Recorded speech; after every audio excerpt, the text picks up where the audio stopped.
ఓం శ్రీకృష్ణ పరబ్రహ్మణే నమః. షష్ఠోధ్యాయం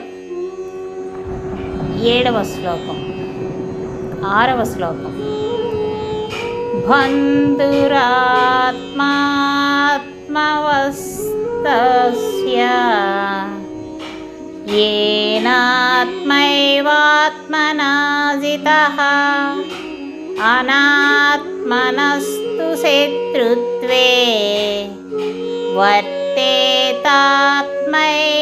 శత్రువత్.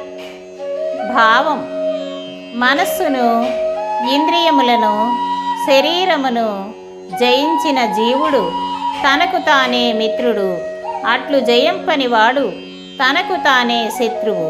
అనగా జితేంద్రియునకు మనస్సు, ఇంద్రియములు